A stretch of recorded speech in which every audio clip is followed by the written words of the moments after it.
आर अंगने में फूले फूला गनवाय नाना दो अब बजला बधाइया दूरे पे बना रही बाबू बजला बधाइया दूरे पे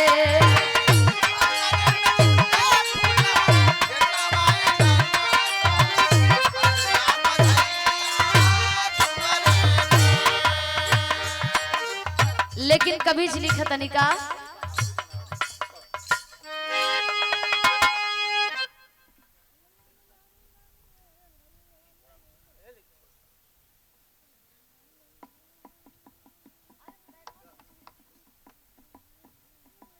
और पूज्य गुरु जी के द्वारा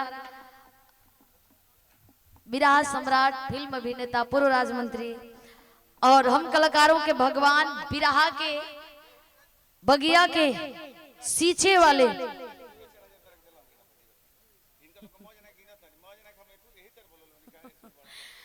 पूज्य गुरु जी के द्वारा सम्मानित श्री विजयलाल यादव जी सम्राट जी के द्वारा आशीर्वाद आइल बा शानदार 1100 रुपया बहुत बहुत प्रणाम बहुत बहुत धन्यवाद बा। अरे वाह वाह लगी आवा लग जा आवा आवा आवा गोपाल जी बिरहा के बहुत ही सुंदर कलाकार पूज्य गुरु जी और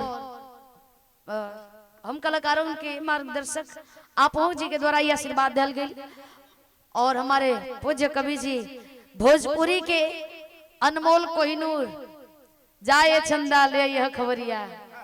अरे क्या बात है गुरु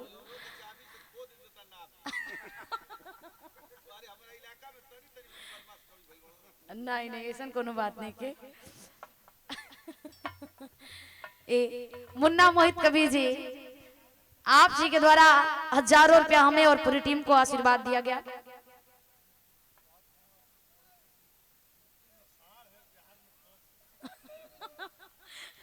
है ना बराबर हुआ कुल। अच्छा अब आरे सृष्टि के दिहले भगवान मोर बाबूजी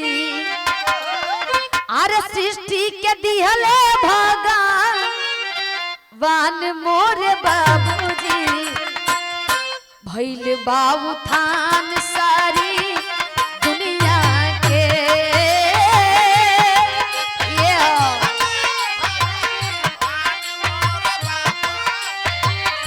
भइल बाबू थान सारी दुनिया के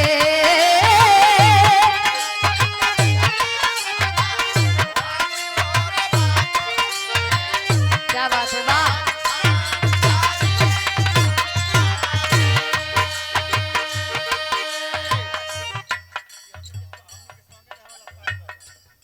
कौन बाबा साईं बाबा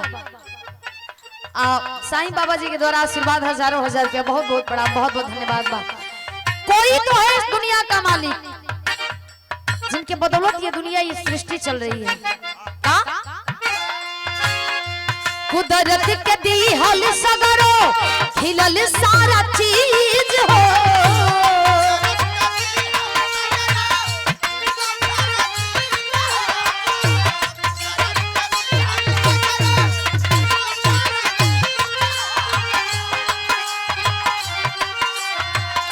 परम पिता ईश्वर सभे पहिले रिलीज हो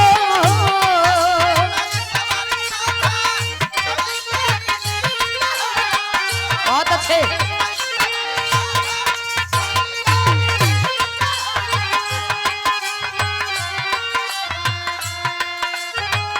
देखा जेकर होला गुण गान मोर बाबूजी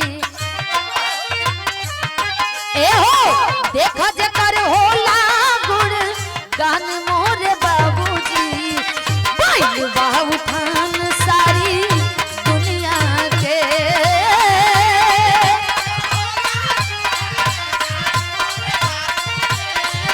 भइल बाबू थान सारी दुनिया के।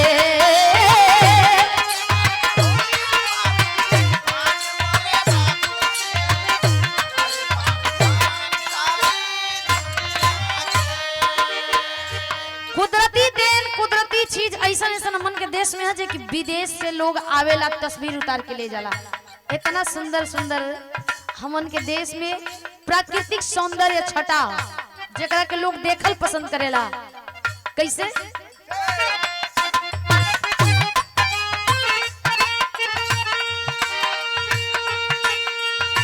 शिव जी दिहल डमरू से राग या रगिनिया।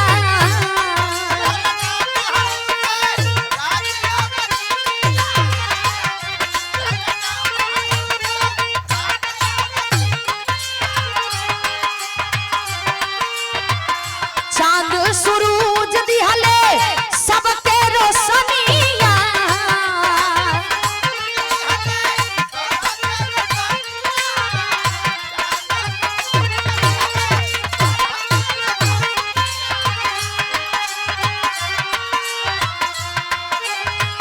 उज्जवल होला धरती आसमान मोर बाबूजी।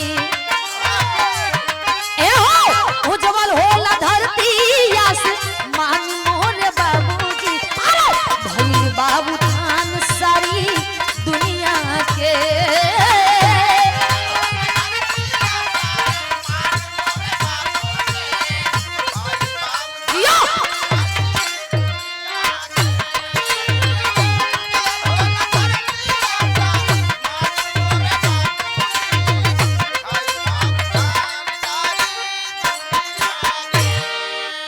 और एक कमेटी के वरिष्ठ अधिकारी अगहर अध्यक्ष आप हमारे पूज्य धर्म के बाबूजी सम्मानित श्री राम बच्चन यादव जी, आप बाबूजी के द्वारा ये सुंदर आशीर्वाद 200 रुपया देकर के हमें आशीर्वाद दिया गया और पूरी टीम को आशीर्वाद दिया जा रहा है 50-50 रुपया। बहुत बहुत धन्यवाद, प्रणाम है।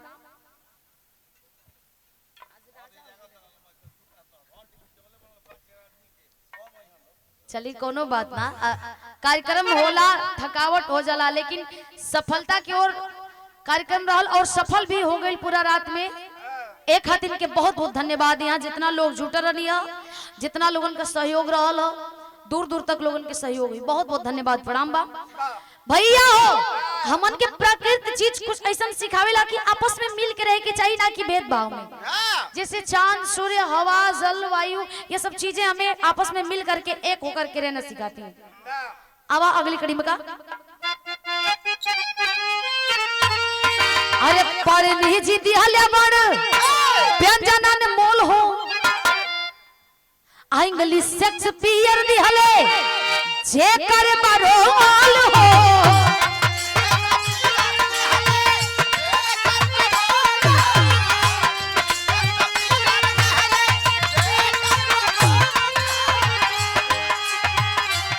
ए हो तनकी सा ज्ञान के बाद जीरो दिहले आर्या भट्ट श्री मान मोर बाबूजी। जीरो दिहले आर्या भट्ट श्री मान मोर बाबूजी। भइल बाबू थान सारी दुनिया के। यो बा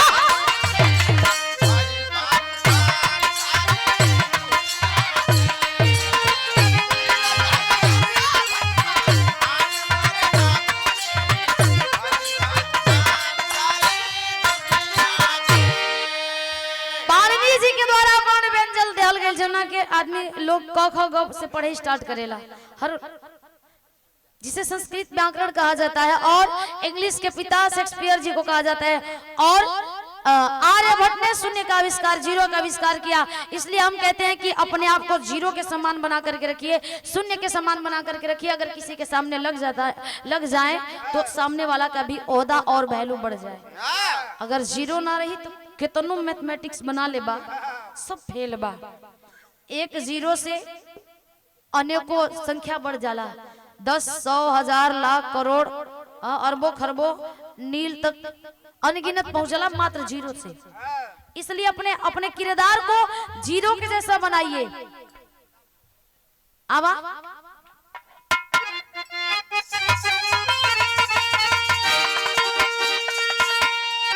अरे भगत सुभाष शेखर उधम फौलादी अरे देशवा के दे के गईले गांधी जी आजादी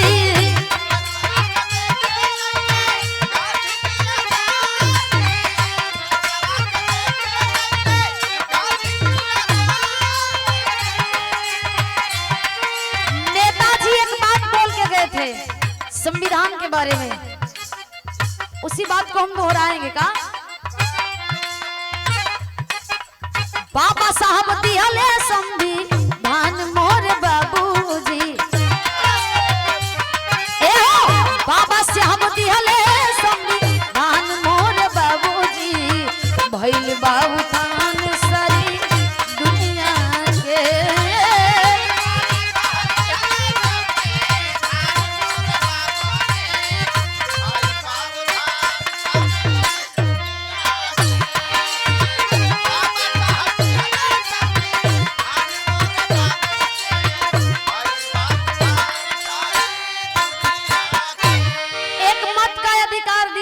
साहब, जिससे आप लोग अपना मत का प्रयोग करके अच्छे नेता को, सुशील नेता को चुन सकते हैं।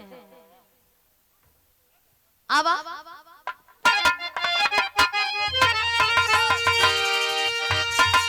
अरे वाल्टर डोनबर्ग दिहले दुनिया के मिसाइल ए भैया, अब मार्टिन कुपार दिहले का दिहले बहुत लोग के ना याद होई।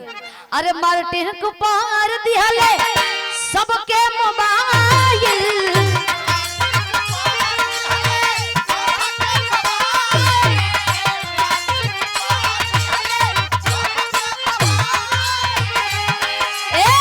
राइट ब्रदर दिहले दी मान मोर बाबूजी राइट ब्रदर दिहले दी मान मोर बाबू सारी दुनिया के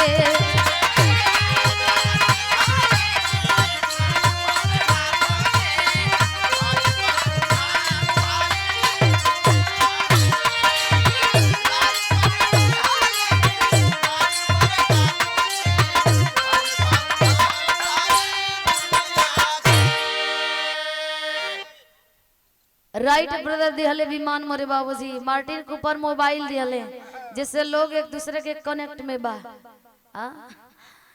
एक लाइन और का साइंस टोटल दिहले गणित थेल्स ज्ञानी और तू भूगोल दिहले दुनिया के छानी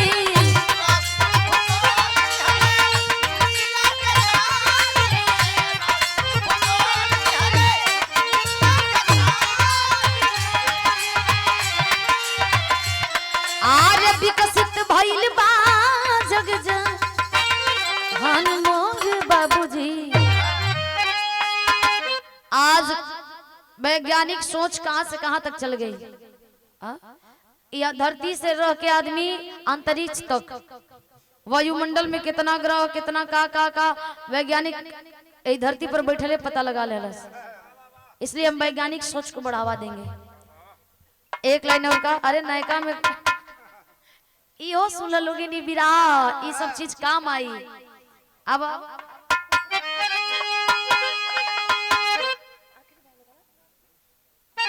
अरे बिरहा बिहारी दिहले भइले कितना गाया काशी सुख नंदन बुल बिरहा के नाम